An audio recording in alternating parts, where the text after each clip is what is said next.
السلام علیکم۔ دیکھیے، آزادی یہ ایک ایسا لفظ ہے جو ہم سب کو بہت پسند ہے۔ ہم سب آزاد ہونا چاہتے ہیں، لیکن کیا ہم نے کبھی رک کر یہ سوچا ہے کہ جس چیز کو ہم آزادی سمجھ رہے ہیں کہیں وہ خود ایک غلامی تو نہیں؟ آج کی اس گفتگو میں ہم اسی سوال کی گہرائی میں اتریں گے اور سمجھیں گے کہ دنیا کی غلامی سے نکل کر حقیقی آزادی کا سفر کیسا ہوتا ہے۔ تو پہلا سوال جو ہمیں خود سے پوچھنا ہے، کیا ہم واقعی آزاد ہیں؟ یا پھر جن چیزوں کو ہم اپنی سہولت، اپنی آسانی سمجھتے ہیں، انہوں نے ہی ہمیں جکڑ لیا ہے؟ سوچیں ذرا، ہمارا فون، ہمارا آرام، معاشرے میں اونچا مقام پانے کی دوڑ، پیسے کی چمک، کہیں یہ ہماری آزادی نہیں بلکہ ہماری زنجیریں تو نہیں بن گئی ہیں؟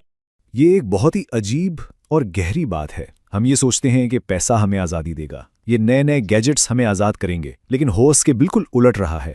حقیقت میں یہی چیزیں ہمیں دھیرے دھیرے اپنا غلام بنا رہی ہیں۔ اور اس کی نشانیاں کیا ہیں؟ جب نماز کا وقت آئے اور دل سے آواز آئے کہ ابھی ٹائم نہیں ہے، یا جب سچ بولنا مشکل لگے اور جھوٹ بولنا زیادہ آسان، تو سمجھ جائیں یہ دنیا کی غلامی کی وہ چھوٹی چھوٹی نشانیاں ہیں جن پر اکثر ہم دھیان ہی نہیں دیتے۔ تو سوال یہ پیدا ہوتا ہے کہ اگر یہ غلامی ہے تو پھر حقیقی آزادی کا راستہ کون سا ہے؟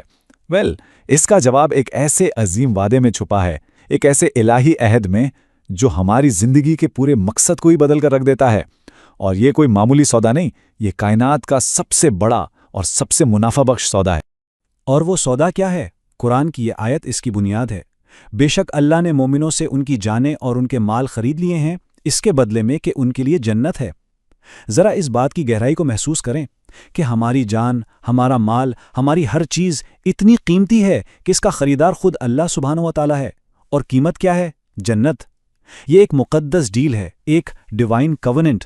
اور جب یہ سودا ہو جائے تو پھر ہماری زندگی صرف ہمارے لیے ہی رہتی۔ اور یہ کوئی ایسی بات نہیں جو صرف قرآن میں کہی گئی ہو، نہیں، یہ ایک ازلی، ایک ابدی وعدہ ہے۔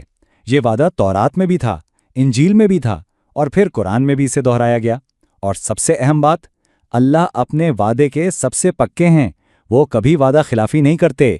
تو اس سودے کو سمجھ لینا اور پھر اس پر قائم رہنا، یہی دراصل زندگی کی سب سے بڑی کامیابی ہے۔ تو اس سودے کا مطلب کیا ہوا ہماری روزمرہ کی زندگی میں؟ اس کا خلاصہ قرآن کی ایک اور آیت میں ہے۔ کہہ دیجئے، میری نماز، میری قربانی، میرا جینا اور میرا مرنا سب اللہ کے لیے ہے جو تمام جہانوں کا رب ہے۔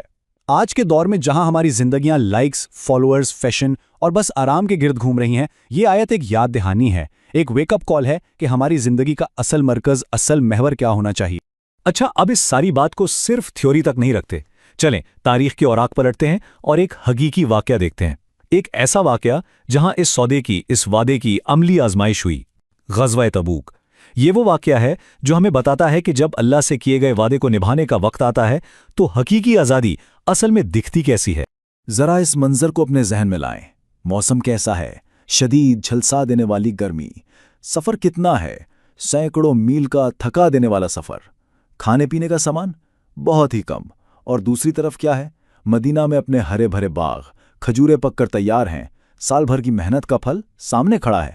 ایک طرف دنیا کا آرام، دنیا کا فائدہ، اور دوسری طرف اللہ کا حکم۔ یہ ایک کھلا امتحان تھا، دنیا اور آخرت کے بیچ ایک واضح انتخاب۔ اور اسی موقع پر قرآن کی یہ آیت نازل ہوئی جو ان لوگوں کے دل کا حال بیان کرتی ہے جو پیچھے رہ گئے۔ تمہیں کیا ہو گیا ہے کہ جب تم سے کہا جاتا ہے کہ اللہ کی راہ میں نکلو تو تم زمین سے چمٹ جاتے ہو؟ کیا زبردست الفاظ ہیں، زمین سے چمٹ جانا۔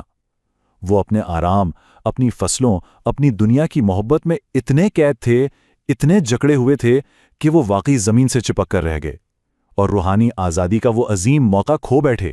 تو یہی تھا اصل فرق، غلامی اور آزادی کا۔ جو لوگ پیچھے رہ گئے، ان کے جسم تو شاید آرام میں تھے، لیکن ان کی روحیں دنیا کی غلامی میں قید تھیں۔ اور وہ جو نکل پڑے، جن کے پاس شاید سواری بھی نہیں تھی، کھانے کو بھی کچھ خاص نہیں تھا، ان کے دل آزاد تھے، ہر خوف سے آزاد، دنیا کی ہر محبت سے آزاد۔ کیونکہ اصل آزادی جسم کے آرام کا نام نہیں، اصل آزادی تو دل کا اطمینان اور روح کی پرواز ہے۔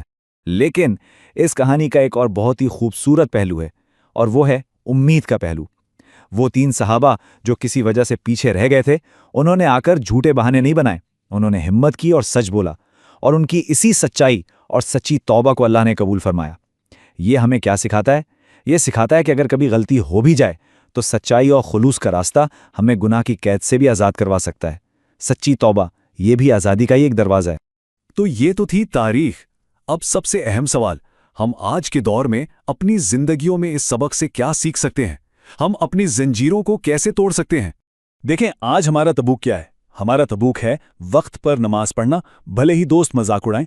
ہمارا تبوک ہے حلال کا راستہ چننا، بھلے ہی حرام کا راستہ زیادہ آسان اور چمکدار لگے۔ ہمارا تبوک ہے سچ پر قائم رہنا، بھلے ہی جھوٹ میں وقتی فائدہ نظر آئے۔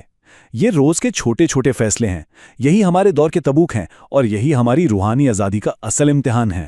اس کو ایسے سمجھیں، ہر بار جب ہم اپنی خواہش پر اللہ کے حکم کو فوقیت دیتے ہیں تو ہم اپنے پیروں میں پڑی دنیا کی غلامی کی ایک زنجیر توڑ دیتے ہیں۔ ہر ایک صحیح فیصلہ ہمیں حقیقی ابدی آزادی کے ایک قدم اور قریب لے جاتا ہے۔